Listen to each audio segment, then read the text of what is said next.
All right, everybody, welcome to Live with CLIPA. We've got a special guest today. They're all special, but this is even more special, beyond special. This is Ryan Fox. Foxy, welcome to the show.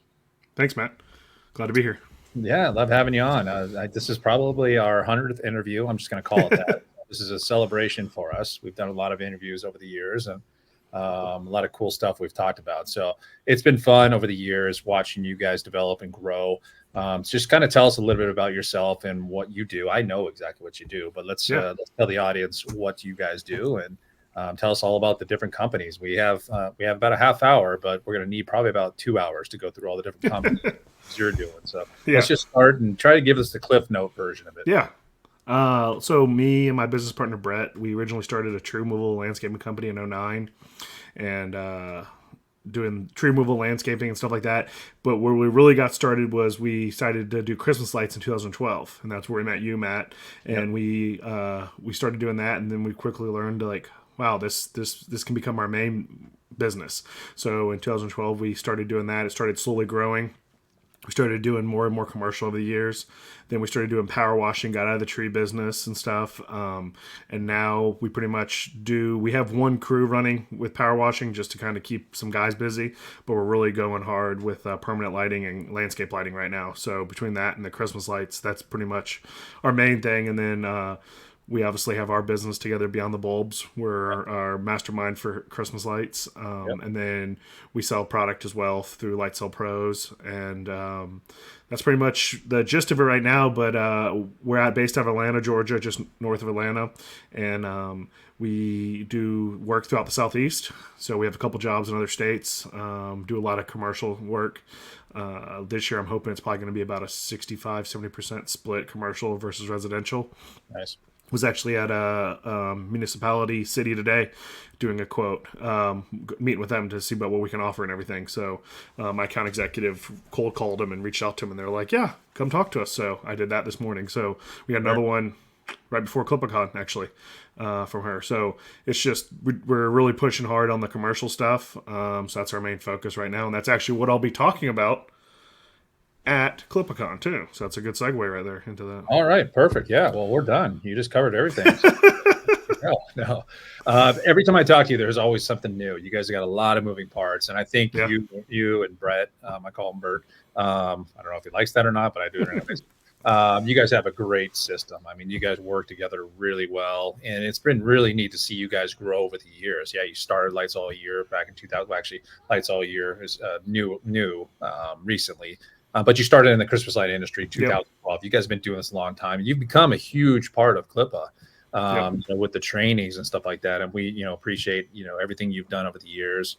So what do you think, you guys working together? And I know a lot of people are like business partners, work sometimes and they don't. What do you think your strong suit between you and Brett are? I mean, how do you guys keep, on the same level, on the same page and continue to just crush everything you do pretty much?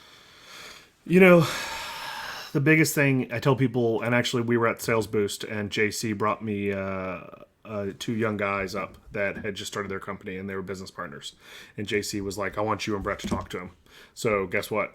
This is what I did. I talked to him and I said, what is your area of expertise? What's your area of expertise? The one said, I'm more sales. The other one said, I'm more operations. I said, okay, come over here and talk to me. You talk to Brett. That's what me and Brett do. Brett's in charge of operations side of it. I'm in charge of sales, marketing, like more running the company kind of thing. And so we did that. That just kind of, we didn't go looking for business partner like that. Now hindsight, if I ever wanted to get in a partnership like that again, I would find somebody that's opposite of me. Sure. If you have two salespeople, they're going to be butting heads. They're not going to see eye to eye. Brett's really good at what he's really good at. I'm really good at what I'm good at. Can he go sell? Yeah. Can I go run operations? Yep. And I've done it. And he's done sales, but it's not where he would be happy every day. And it's not where I would be happy every day. Yeah. So that's the first part of it. So if you're going to find a partner, find somebody that's opposite of you, that has the skill sets you don't have, or the things that you don't enjoy doing. You know what I mean? The other thing is, it's just like a marriage. I've been married to Brett longer than I have my wife, and him, same as way. So we say that all the time to people. You have to have trust. You have to have really good communication. This morning I went straight to that bid, and so then I left there, and then I went to a couple of things and came home, and so I'm doing this with you now. And I talked to him on the way home for like a good 45 minutes to an hour just about stuff. So we talk, we communicate, we trust each other. We know the other one's not going to go and steal the money out of the account, kind of thing. Yeah, sure. So that's the other big thing. So you just have to, I've seen partnerships go south. I've it's something you have to work on.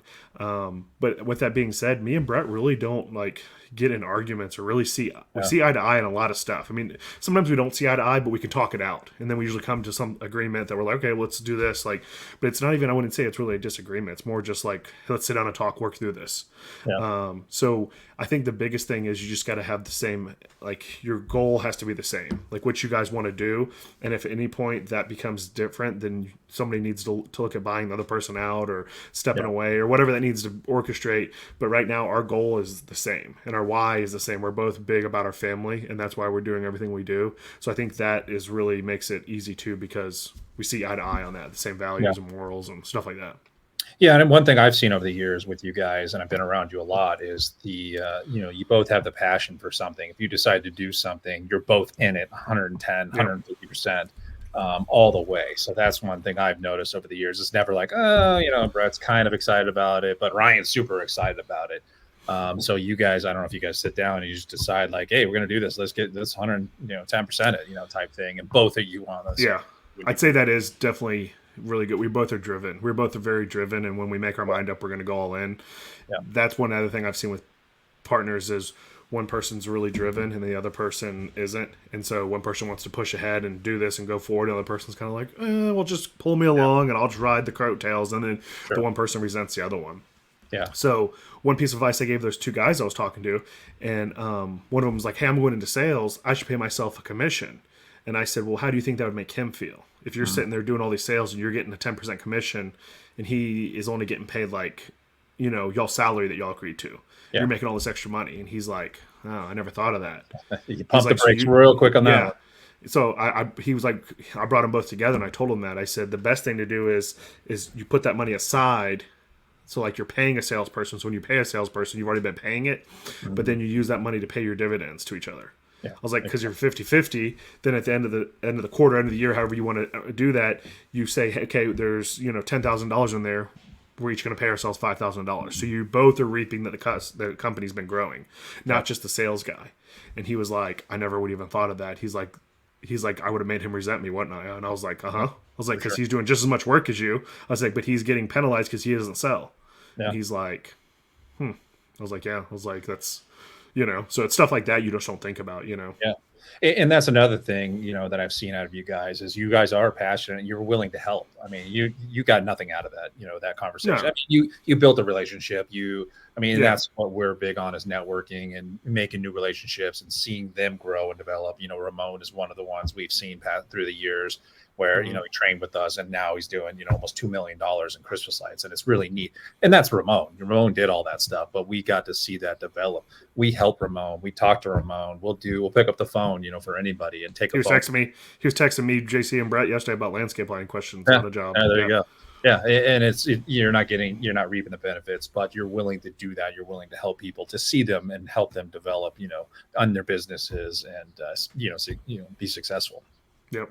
No, it's definitely a passion of mine. I mean, the thing I always remember is, there's always people that you can help. And I was actually listening to Ed Milet's podcast yesterday, and he said something. He said the people that you can help the most are the person that you used to be. Yeah. And I just stuck with me. I'm like, those are the people I can help. The people that they just started their company and they want to grow and they want to scale it. Those are the people I can help, I can help those people. And so that I really do. And that's why I enjoy teaching them, teaching and doing the coaching with the mastermind and all that is because I really thoroughly enjoy helping people. Yeah. And that's part of my why is my legacy. And it's not my legacy. Like I think of my legacy of when I die is that when I like the web of people that I touched in my life, whether they're at my wedding or I mean my sorry wedding, my funeral or not. I Right. mean, is that doesn't bother me, but the amount of people that were like, oh man, Ryan changed my life. Or you think about it this way, I teach their owner of the company how to do hang Christmas lights and coach them, but then the network that he helps, the clients, the people, they don't might even know me, Yeah. but the change of people's lives I had, that mean they could wind up hiring an ops manager that winds up becoming part owner of the company, and because I showed them how to do Christmas lights, and now they have this huge branch that he runs, or who knows, like that is my legacy, and I don't even care if people even know that it was me.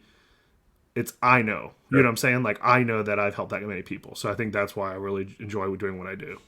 Well, I have to say this giant ass web that you've created, and there's so many people that you've touched and helped and stuff like that. And so let's talk a little bit about like-minded individuals and stuff like Yeah. that. And it's kind of what gravitated us all towards each other and Beyond the Bulbs. Hmm. So let's just, I mean, we can both talk about Beyond the Bulbs and what is Beyond the Bulbs. Let's go ahead and hear your story on that. Yeah, so originally what we started it was because we trained people with CLIPA, and they're always like, well, what's next, right? They're like, we got the initial training, but we need more. And so Mhm. we all were thinking about it and like, hey, we need to offer something for the next level. So that's where we came up with Beyond the Bulbs is how can we teach people to scale their company and get to the next level. And so people want to get to that, a lot of people want to get to $1 million. That's just a number. It doesn't really everybody says it. I've said it. JC said it. Ramon said it. When you get to a million, you're like, oh, okay, I did that, but what now? I think it's more the place you're wanting to go with your company and where your company wants to go and where you want out of your company, right? Do you want Yeah. the freedom? Do you want the company to get to the point where you don't have to be there every day? And that's the kind of thing I want to help teach people is, and if you're happy with, one or two crews every Christmas, that's fine. And you want to become really efficient, we can help you with that as well. It's Sure. not that you have to have the 10 crews or whatever. It's everybody's why can be different, but how can you become more efficient to where you're happy? It's not a cluster during the Christmas season, like that kind of thing. Yeah. So that's why we made it, and we made it a mastermind because it's not just us four teaching people, it's the whole group helping raise everybody up, the Yeah. iron sharpens iron kind of mentality, right? Yeah. And so that's what we did. We have some cool things we're going to be rolling out in the next month. I know we can't share it quite yet because it's not all ready to go yet, but we have some cool new things for this year that we're rolling out with it that I know we're both really excited about. Everybody is. And so that'll be really cool, but it's just keep making the Christmas light industry level up and be better. Sure. And I know that's what we're all passionate about. We're all passionate about Christmas, number one, and the lights, but like we're really passionate about making the whole industry up, bringing it up. Well said. Sign me up. Where do I sign up? Oh, Yeah. Go to beyondthebulbs.com, right? yeah, yeah, exactly. You can check it out. We flashed the domain there. We can flash it again here in just a minute. There we go. Beyondthebulbs.com. So if you guys have an interest in joining that, you can definitely come check out. We're actually going to have a booth at CLIPA Con, so it'd be Yep. exciting to have that there. If people want to come by and get some more information about it, we'd love to talk to you. Just flag us down. I'm sure I'll be running around with the chicken head cut off, but that's it happens. So, Yep. Brett will be there. I'll be there speaking. JC will be there. So all four of us will be there. Yeah, so let's talk about that. Let's talk about you speaking. And this is probably, I don't know, your fifth, sixth year speaking at CLIPA Con. Officially, we've been doing it for 3 years.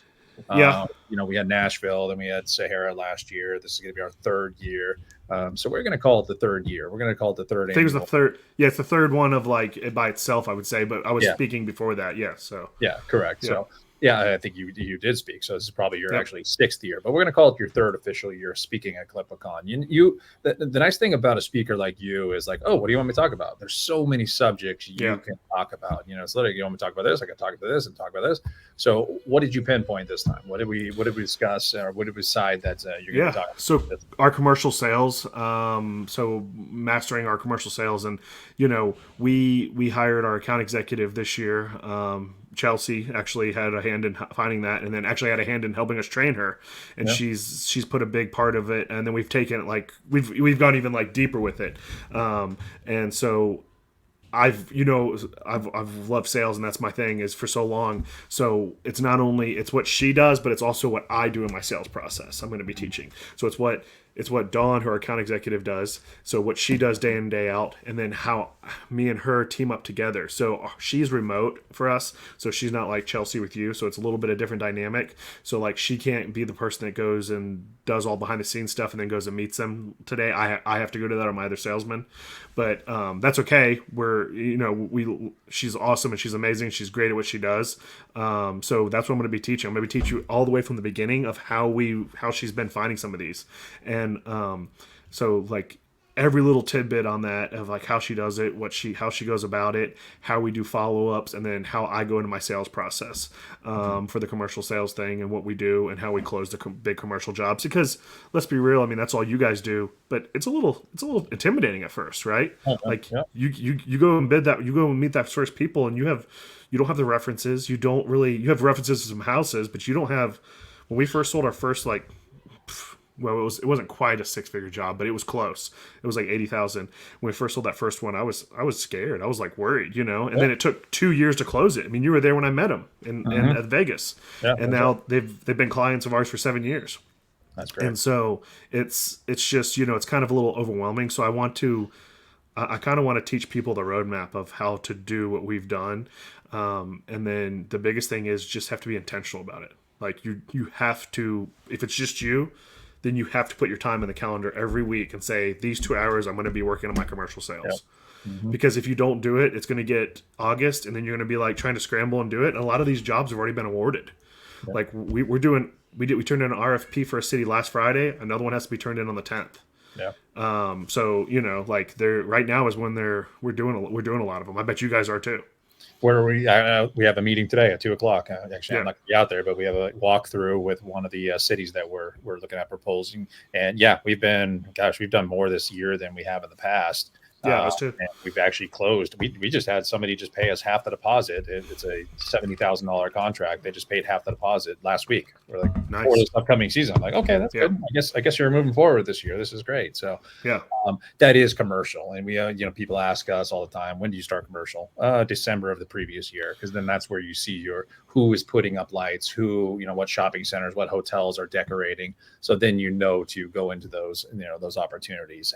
Not everybody's happy with how their install went this last season. It may look good, but they're not always happy. The city I was just at, they had a company that did it for 3 years. They came to them in December and said, we're closing down. The city owns all the material, so they're like, they didn't know if they were going to come take them down or not, and then they did show up to take it down, but they just like pretty much left the stuff like in the park, and they're like, so they had a scramble. They found a company that they used to use like 5 years ago, and they had the stuff right now. But it sounded like to me they weren't 100% sure if they wanted to. I don't think they have a contract signed. I think there might just be like storing it, and they paid him something. And the guy, he didn't really tell me yes or no, but he said even if we use them this year, he's like, I really want to look at somebody else. And I was talking to him, and I was like giving him other ideas and talking about things and issues they had. And he's like, it seems like you're really knowledgeable. You really know what you're talking about. He's like, it seems like you're the kind of company we want to be with. And I was like, well, that's what we do. And he's like, how did y'all did we get in contact with you? How'd that happen? And I was like, nope, we cold called you guys or emailed you. And then he's like, oh, well, it worked. And we had the need, and that's why you're here. And I'm like, that's what it, and that's the funny thing is in my talk, that's exactly one of the things I talk about. I was like, sometimes it just happens to be the exact right moment that you reach out to them, that they have that need. And sometimes it's not. And you guess what? When you keep doing your follow-ups, you're staying top of mind. But guess what? If I wasn't at that meeting and he had this email come through and he was like, well, hey, we're not really looking for anything right now, he would save that email. But in a month or two, if the city manager comes to him and says, hey, we need to get somebody for Christmas lights, we want to do Christmas lights this year, he's going to go to his email and he's going to search Christmas lights or whatever in the subject line, and our name's going to pop up. And so he's going to be like, guess what? That's the easy button. I'm going to reach out to Ryan because they've already been top of mind, right? And so that's how it is with commercial. Like, you never know when that networking or meeting that person is going to come back to you. And so you just got to put all those feelers out, and eventually it starts snowballing. I've heard so many stories from you of you being at a proposal and something like that, and somebody pulling you aside like, man, you know your stuff here. This is, wow, I'm going to go with you. Or they're locked in and they're like, we're going to go with you next year or something like that. You just have all these different stories about how people express how knowledgeable you are, and you're passionate about it. I mean, I think that's what it is. I was going to say it's that. Yeah, you have a passion when What's you're out there. It's not just sitting in the back of the row, back of the seats. Like, hey, okay, maybe ask a question here. You're up front. You're asking the questions. You're excited about it, and they see that, and it's energy that's coming off you, and that's why you win these bids. exactly well that, and the biggest thing is I tell people when I'm training them or I'm teaching sales, you have to ask the client questions, Yeah. and the right questions. Mm-hmm. If you just listen, if you just let the client tell you the things they want to tell you, you can pry the other things out of them. Because when I was there today, a lady walks up that's like the event coordinator for the city, and she's like, "Oh, did Travis tell you about the issues we had with the panel tree last year?" I was like, "No, but why don't you?" And Yeah. so she started telling me, and then I started asking more questions about it. Well, then the maintenance guy walked up, and he was the one that was having to deal with it. So then I was talking to him about it, and he's telling me what he thinks it was. And so we were chit chatting about it, and I was like, "Well, this is how we could probably fix that," and blah blah blah. And I was telling him and everything. And so all that happened because I was asking him the questions and stuff. And so it's just one of those things you have to ask the questions, and you can phrase it away to not. I asked him what the budget was. I was like, "What's your budget?" And he's like, "We have one." He's like, "I don't know the exact number right now, but let me figure that out, and I'll email it back to you." Mm-hmm. So many people are afraid to ask the commercial properties what the budget is, and they're going to 90% of the time they're going to tell you. Number one, it's not their money, so there's no emotional tie to it. Number two, they're going to tell you the budget just because they tell you the budget's 90,000 and they ask the proposal they ask for is 120. Don't be scared of sending $120,000 proposal because they might get money from somewhere else, or they might come back to you and say, "Hey, we can't do this and this year on your budget on your what you did, but we'll do the 90 and then maybe we'll add this next year." Yeah. You know what I'm saying? So like just because that's what their budget doesn't necessarily mean you have to stay at 90 if they want all this bid.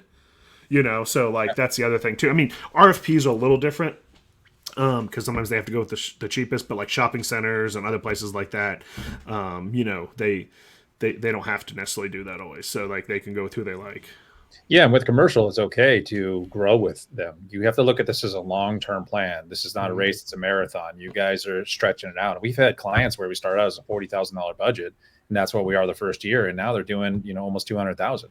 They grow with let's do this. Let's add this tree. I mean, we've got a client that's we're about to close. It's $240,000 project, and it'll take us 3 days to install it. Probably a day and a half to take down. And it's a really good client of ours. But you going back to this and, you asking, the questions and stuff like that, and you're finding out what the issues are because you're asking those questions. What were you not happy with? You're getting it. You're not bashing the company like, "Oh my God, that's terrible." Never do that. You're telling them how you would fix their problems. "Oh, you had that problem. Well, this is what we do to, counter that. And this is how we fix this. This is what we do." And you're selling them on yourself and not your competition being crappy. It's nice. Well, I did ask him. I asked him, I said, "What did you not like about the other company?" Yeah. And he told me. He said their customer service was really bad. And I said, "Well, let me tell you about our customer service." Yep. And I told him about it and how we counter it, and how I said, "Actually, I tell everybody we're a customer service company first that happens to do these services." And he laughed and he's like, "I like that." And I said, "But that's the one thing I know I can beat my competition on. I don't talk bad about the competition. I never even asked him who it was. I don't care. It doesn't bother to me. It doesn't matter to me, honestly. If he wanted to tell me, fine. But I didn't ask him that. But I never badmouth somebody because that never makes you look better, ever. And the other thing is you just tell them how you can aid those pain points. And so that's what I told him. And he was like, and then when the event coordinator came up, I was giving some other ideas because I was like, "Would y'all be open to other ideas?" And they're like, "Yeah." And I was telling her, and she's like, "Oh my gosh, I love you." She's like, "You know what? My dad's Santa. My dad's the Santa that comes here and everything." And so she loved Christmas. So we were talking about that, and I was talking about my Christmas jacket and my shoes and this and that. And she's like, "Oh, I wish you had them on." I was like, "I didn't even think about putting them on this morning." I was like, I was getting out of the house early this morning, and so we were talking about that, and you could just tell like it was, like she was like, she actually looked. She's like, "I want to give you a hug." She's like, I just love like what you're talking about and how you want to make it like the best thing here and this and that." And I'm like, yeah that's great. So you actually listen to people. That's awesome. I mean, that's how you get sales, and you're very vocal and passionate about it. So I think that's another result in sales. So you're really good at what you do. It is. I enjoy it. It's it's if the thing is sometimes is all the stuff, I forget when I don't get to do as many sales appointments as I used to. And because I have a staff now, and so when I get to go out and do them, I'm like, man, I do really enjoy doing that. It's like, but you get busy in the office and running the company and doing other things, and so it's nice when I like I look forward to it. Yeah. Well, get your Christmas Crocs ready. We're going Yeah. to be on the beach. Yep. So hopefully you have some Crocs that you wear that are decorated Christmas. I don't have any Crocs, but I've seen them. I should get them. Yeah, because we are going to be on the beach. We're going to be walking through the sand. I know some of the girls are like, "What? How can I walk in my high heels walking through sand?" So, very excited. The CLIPA Con is going to be on the bay. It's on the bay right there down in San Diego. So it's going to be Looks nice. Beautiful, beautiful setting and a beautiful scenery. So looking forward to it. So we could talk all day long about this, but we're going to let you save some of that for your presentation. So come see Ryan speak. He's going to be out there at CLIPA Con May 2nd and 3rd. Really looking forward to it. Ryan, thank you very much. Appreciate it. It's always a pleasure to talk to you. And I always learn from you. Every time I talk to you, I learn something new. Yeah, that's I love it. I could, I always say we could talk like forever. I love talking about this kind of stuff with people. And if you're out at ClipACon, come up to me, talk to me. Yep. Matt, I'm that way. I love talking. I love meeting, networking with people, and So if you have a question, message me. I mean, it's even on Facebook or whatnot. Look me up, Ryan Fox. I always love helping people. So it's the thing is, at the end of the day, I always remember that there was a time when I was that person, and then I still go to people above me and ask them questions all the time, message people. So you have to be humble enough to remember that one day you were that person, and there's no stupid question. Just because you don't know doesn't mean you just don't know. You don't know what you don't know. So I think we've learned so much over the years from each other, just, between the trainings and like, oh, that's how you do it. And it's not always Matt's way, the highway by any means. It's, what's going to help us be the most successful companies. And I've taken and implemented stuff that you guys do. And I don't know if you've taken any of my stuff. We have. 100%. It's nice to feed off each other, and that's how we excel, and that's how we grow, and that's why we are successful in what we do beyond the bulbs and CLIPA and lights all year and everything you guys are doing across the board. So excited to have you out there. Looking forward to seeing you guys out there in San Diego. So if you guys want to join us May 2nd and 3rd, come see Ryan Foxy speak up on stage. Really looking forward to that. Commercial, if you want to take that next level, to your business to the next level, find out how. You can talk to Ryan. He's going to be presenting up there and talking about it. He's going to show you the ways. So you guys are probably projected to do close to 2 million, imagine, this year. Yep, that's exactly where we're shooting for. Yep. So, you're pretty damn close this last year, but you're shooting for it this year. So that's pretty impressive. That's, we don't really have to say much more about that. So come see Ryan speak May 2nd or 3rd. Looking forward to that. We do have some pre-show classes going on if you guys want to join us. If you want to expand your holiday lighting outside the season, we do have a multi-seasonal lighting class that we're going to be offering. This is the day prior to ClipACon. This is on Wednesday, May 1st. ClipACon is May 2nd and 3rd. Speakers, exhibitors, all that stuff. We also have a sales boot camp class going. Chelsea Fernandez is going to be heading that, and I might have an appearance of Ryan jumping in there. We'll see. I don't know if you've already coordinated with her on that, but love to have you because you know what you're talking about. So I think if we can make it happen, I think me and my account executive Dawn might be coming to it. So because Chelsea really said that Chelsea's took a big hand of mentoring her, and so Chelsea said it'd be really good to have her about what she does and how she does it and everything. So if it can work out and everything, that's our plan. So yeah. So you got Chelsea leading the way on that one. She trained Dawn. She took her through the process. She is, my understanding, doing very well. So she is. I love hearing the success story on that side of things. So if you want to come out, you can visit us for that pre-show class. If you need more information, visit CLIPA.com. You'll see a little link that goes to ClipACon. Love to see you guys out there. Looking forward to it. It's less than a month away. So come join us out there in San Diego. I know, comes fast. The season will be here. I'm excited. Yeah, looking forward to it. So Ryan, thank you once again. Appreciate you coming in. Yeah, thank you, man. Appreciate it.